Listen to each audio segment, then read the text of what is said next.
अस्सलाम वालेकुम। मुनफरिद तज्ज़ियों के प्रोग्राम मेरे मुताबिक में खुशामदीद। मैं हूँ शजिया नियाज़ी और हमारे साथ हैं जनाब हसन निसार। हसन साहब, साबिक वज़ीर आज़म बुध को GT रोड से लाहौर आएंगे। बहुत से इनके इस्तकबाल की काफ़ी तैयारियाँ की जा रही हैं। बहुत से जो नून लीग के हामी हैं वो कहते हैं भुट्टो जैसा शानदार इस्तकबाल होगा। चनस्बत खाकरा बाल में पाक, ये सुना है कभी आपने? किधर भुट्टो किधर ये? जो बंदा पूछता है मुनीर नियाज़ी कौन है, पर्चियाँ पढ़े बगैर बात नहीं करें। तो जुल्फ़िकार अली भुट्टो के साथ मैं बाय द वे मैं भुट्टो साहब का कोई गैर मशरूत किस्म का एडमायर नहीं हूँ, लेकिन इनका और उनका तो एक सांस में नाम लेना सियासी गुनाह है। ठीक, एक बात। दूसरी के ये आदत से मजबूर लोग हैं, ये सियासतदानी, ये पहलवान टाइप लोग हैं, समझ गए? पहले इन्होंने मुनज़्ज़म तौर पे इदारे बर्बाद किए, अब ये इंतहाई मुनज़्ज़म तरीके से इदारों के ख़िलाफ़ जी मुहिम का आगाज़ कर चुके हैं। ठीक है, तो इनके अंजाम का इंतज़ार करें। ना घोड़ा दूर ना मैदान दूर, ये चंद हफ्तों की, चंद महीनों की बात है। ठीक है, एक महीने में 4 हफ्ते होते हैं ना, 10 हफ्ते, 8, 10, 12 हफ्ते। अच्छा, अब ये वापसी की या ये जो भी इन्होंने ये नौटंकी चलानी है, सर्कस चलाएंगे, उसकी डेटें आगे पीछे कर रही हैं, मैनेज नहीं है इनसे हो रहा, लेकिन ये कर लेंगे। उसकी वजह है हुकूमत है, बेतहाशा दौलत है, बेतहाशा दौलत है, जिसकी तफसीलात जब सामने आएंगी ना तो आप देखना होता क्या है, तमाशा क्या। ठीक, भुट्टो था बहुत बरजस्तगी की अलामत, स्पॉन्टेनियस। ज़माने भी और तरह के थे, इस तरह की तो वारदातें नहीं होती थी, वो स्पॉन्टेनियस होता था जो कुछ, उसका जो कुछ था वो नेचुरल था, वो जिसे कहते हैं ना जुगाड़िया नहीं था। वो जब भुट्टो साहब ट्रेन पे आए तो यहाँ उन्होंने अपना कोट उतार के मॉब की तरफ फेंका तो लोगों ने धज्जियाँ बांट ली मोहब्बत और अकीदत से। सो आइंदा कभी जुल्फ़िकार अली भुट्टो और मियां नवाज शरीफ का नाम एक जुमले में इकट्ठे नहीं। ठीक, इन्हें ब्रैकेट करना बदतमीजी है, बंदे को थोड़े अदब अदाब। ठीक है। अच्छा, आसमा जहांगीर साहिबा का कहना है कि लोग सोच रहे थे कि सोने, डायमंड और नोटों की बोरियां निकलेंगी, यहाँ तो इकामा निकला। भोली खातून है, कानून शानून जानती होंगी, बाकी मेरा ख्याल उन्होंने पता कुछ नहीं। मैं बात पहले भी कर चुका हूँ।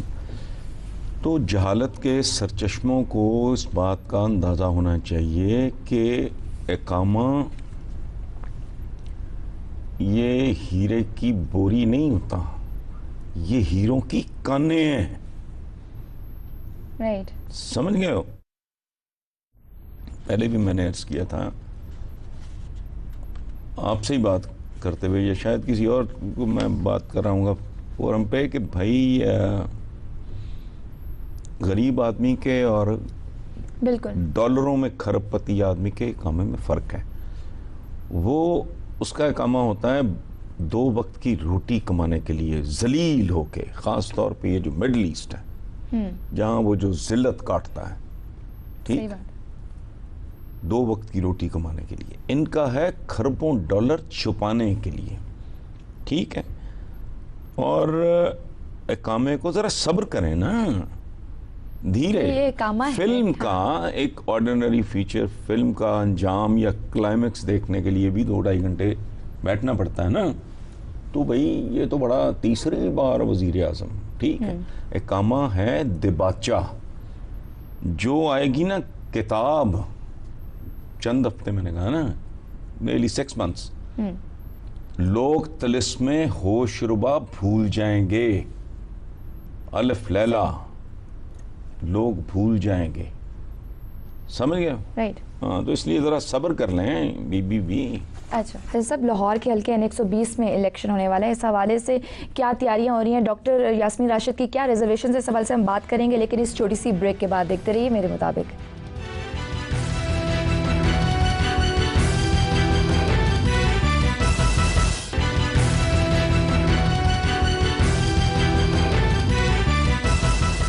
वेलकम बैक टू मेरे मुताबिक। हसन साहब, डॉक्टर यास्मीन राशिद ने प्रेस कॉन्फ्रेंस की है कि लाहौर के हल्के NA 120 में प्री पोल रिगिंग हो रही है और 2013 के इलेक्शन के बाद अब तक 30,000 वोट बढ़ा दिए गए हैं।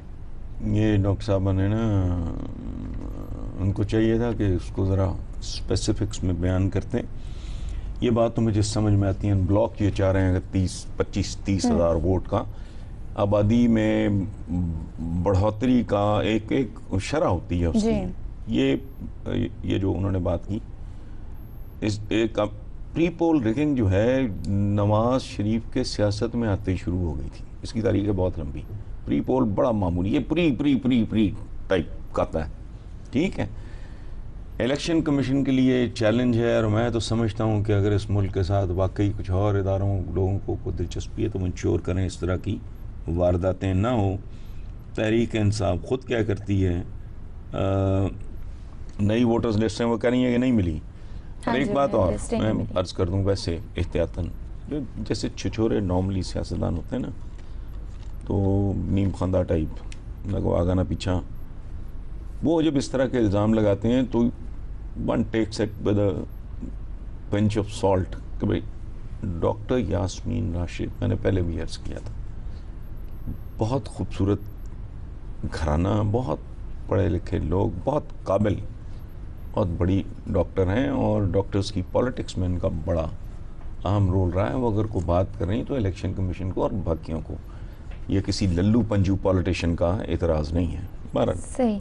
अच्छा, आयशा गुलेलाई का कहना है कि इमरान खान वेस्टर्न कल्चर को यहाँ लाना चाहते हैं। देखिए बात सुनो, ये एक मिनट उसको छोड़ें, ये तो पता नहीं कौन है बेचारी, इसकी क्या क्वालिफिकेशन है या क्या है। ये हमारा वतीरा है, मगरब को और अहले मगरब को बुरा भला कहना, अपनी मंजी के नीचे डांग नहीं फेरनी, अपना गिरेबान में नहीं झांकना। मुझे एक बात बताओ, अगर इमरान मगरबी माशरा, अव्वल तो खैर नहीं, वो तो अय्या का नाबुदू अय्या का नस्तईन, वो तो नमाज भी नहीं छोड़ता। एनीवे, ये अगर मगरबी माशरा बन जाए तो हमें और क्या चाहिए? क्या ख़त्म होगा? जाली दवाइयाँ, कब्जा ग्रुप ख़त्म हो जाएंगे, रिश्वत कमीशन किक बैक ख़त्म हो जाएगा, खोते कुत्ते का गोश्त ख़त्म हो जाएगा, मासूम बच्चों को जो अब्यूज़ किया जाता है, एक तो वो अब्यूज़, एक वो जो मुलाजमा छोटी बच्ची 12, 14, 15 साल की, उसको जला दिया, चाइल्ड लेबर उसका, अच्छा वो भाई क्या क्या कुछ ख़त्म हो जाएगा, मेरिट शुरू हो जाएगा। देखो हमारी जो ज़िंदगी है, कभी खुदा का वास्ता अपने गिरेबानों में झांकें, हम कौन लोग हैं? ये फ्लश सिस्टम है ना, ये मगरिब की अता है। बिजली ना नहीं आती ना चंद घंटे, लोड शेडिंग बर्दाश्त नहीं होती, मुजारे होते हैं। तो ये कौन, ये मतलब ये गुल्लई लाई थी, ये क्या गुल्लई, क्या मगरब बनाना चाह रहे हो? आइडियल होगा आपको, आपकी ट्रैफिक का निज़ाम बेहतर हो जाएगा, आपकी खुराक खालिस हो जाएगी, आपके बच्चों की तालीम बेहतर हो जाएगी, आपको जिंदा रहना आ जाएगा, ठीक है। क्योंकि मगरब कोई इजाद जो ज़िंदगी हम गुजार रहे हैं, 2-4 किताबें मुझे याद कराना, मैं आपको दूंगा। 100 साल पहले की ज़िंदगी पता क्या है? पालकियाँ, कहार, बत्ती बाल के बनेरे उत्ते रखनियाँ, समझ गए हो? खेतों में जाया करते थे को खुदा, ट्रैक्टर, जी बिल्कुल। ये जब ट्रैक्टर आया ना इस मुल्क में, इस मुल्क की बात कर रहा हूँ, कल की बात, तो हमारे किसान ने कहा कि हमारी ज़मीनें जला देगा, ये हमारे खिलाफ साजिश। ये जो इस टाइप के लोग हैं ना, अहले मगरब, हमने किरदार को कंफ्यूज कर दिया लिबास के साथ, कि कितना टखना कहाँ पे, पंचा कहाँ है, टखना कहाँ है, फलाना खाता क्या है और पीता क्या है। हमारे नज़दीक ये है किरदार की डेफिनेशन। मैं एक ख़ास तरह का हुलिया बना लूँ, ठीक है, और इस तरह काम शुरू कर दूँ, और मैं चोर हूँ, मैं जेब कुतरा हूँ, मैं झूठा हूँ, मैं दगाबाज हूँ, मैं धोखेबाज हूँ, लेकिन मैं मुअज़्ज़ज़ कहलाऊँगा। सो ये पता नहीं कितनी पढ़ी लिखी है जिसको तमीज़, मैं वो जो इमरान का केस और फलाना वगैरह उसको अलग कर दें। कि मैं तो कहता हूँ, मेरा तो ख्वाब है कि ईजादात हों, इंसान यहाँ इंसान साजी हो, इंसाफ हो, मेरिट हो, गंदगी ना हो, गलाजत ना हो, इंसाफ ना बिके, फौरी इंसाफ मिले लोगों को। कुछ मगरब बनता है तो 100 बार बनाओ, तो इस टर्म्स में बांगी मारी है उसने। एक छोटी सी ब्रेक ले लेते हैं, देखते रहिए मेरे मुताबिक।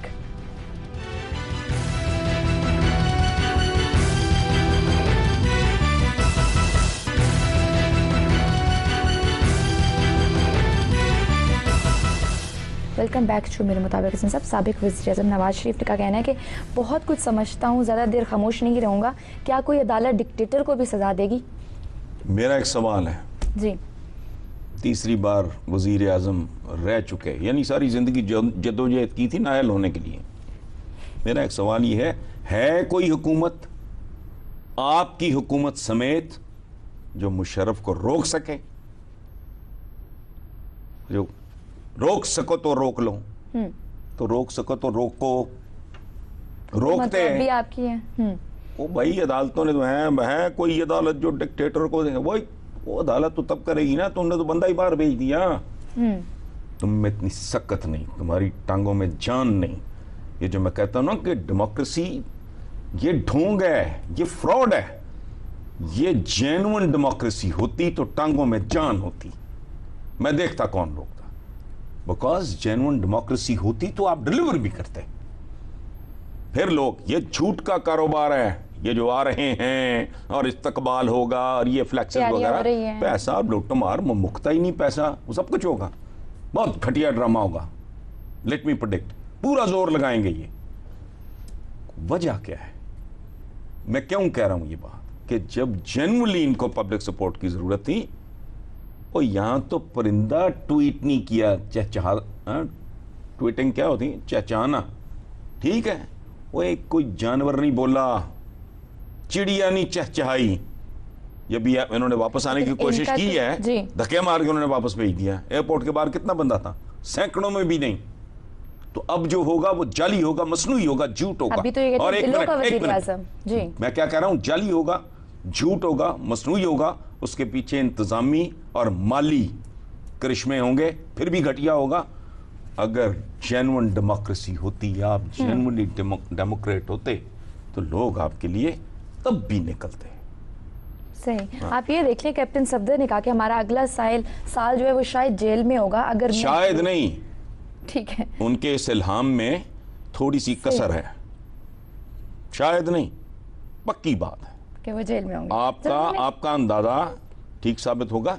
इसी तरह की एक इल्हामी बात सदर ममनून ने भी की थी कि करप्ट लोगों के चेहरे ऐसे, करप्ट लोगों के साथ यूं होगा और फिर यूं होगा और फिर, याद है ना? जी जी। वो तकरीर का टोटा। बिल्कुल। तो ये माशाल्लाह कैप्टन साहब ने भी ठीक बात की और अल्लाह मुबारक करे। एक और भी बात की उन्होंने कि अगर जेल में हुआ तो फिर मेरा बेटा आएगा। अच्छा देखो, माइंडसेट, एक यही माइंडसेट इनको इनके अंजाम की तरफ लेके जा रहा है जो खुशगवार नहीं होगा,